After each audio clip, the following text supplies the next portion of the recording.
اللہ نے حکم دیا فرشتوں کو آدم کو سجدہ کرو، قرآن میں موجود ہے.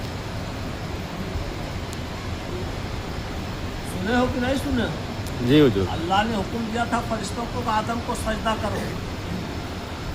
وَإِذْ قَالَ رَبُّكَ لِلْمَلَائِكَةِ اسْجُدُوا لِآدَمَ فَسَجَدُوا إِلَّا إِبْلِيسَ اسْتَكْبَرَ وَكَانَ مِنَ الْكَافِرِينَ. ایک جگہ نہیں ہے، یہ 10 جگہ ہے. قرآن میں 10 جگہ یہ تذکرہ اللہ نے کیا. اللہ نے حکم دیا فرشتوں کو آدم کو سجدہ کرو، اور کہتے ہیں صرف اللہ کا سجدہ ہے.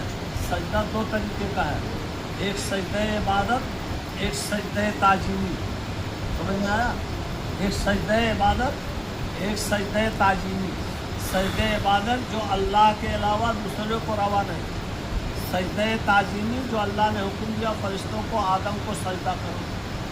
سورہ یوسف میں یوسف علیہ السلام کے 11 بھائیوں نے، ان کے ماں باپ نے یوسف علیہ السلام کو سجدہ کیا. سورہ یوسف میں موجود ہے. وَرَفَعَ أَبَوَيْهِ عَلَى الْعَرْشِ خَرُّوا لَهُ سُجَّدًا. 11 بھائیوں نے اور ماں باپ نے آپ کو سجدہ کیا. سورہ یوسف میں موجود ہے. قرآن کی آیت ہے وَرَفَعَ أَبَوَيْهِ عَلَى الْعَرْشِ خَرُّوا لَهُ سُجَّدًا. یہ قرآن کی آیت ہے سورہ یوسف. سمجھ میں آیا؟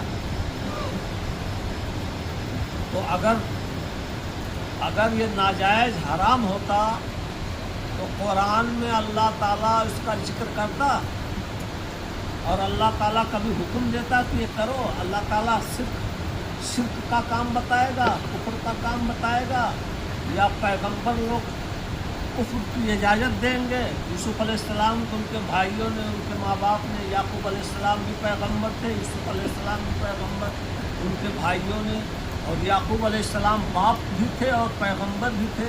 انہوں نے سجدہ کیا اپنے بیٹے کو.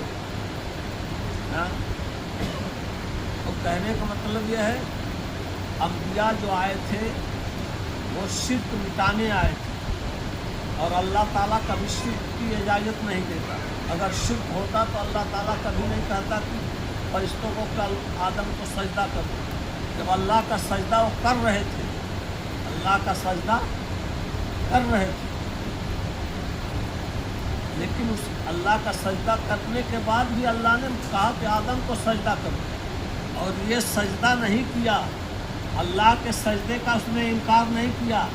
اس سجدے کا اس نے انکار کیا تو اللہ نے اس کو لعنت کا طوق، اس کو شیطان کر کے اپنی بارگاہ سے مردود کر کے اپنی بارگاہ سے نکال دیا، لعنت کا طوق پہنا کر. یہ سجدے کا انکار کیا تھا، اور اسی سجدے کا آج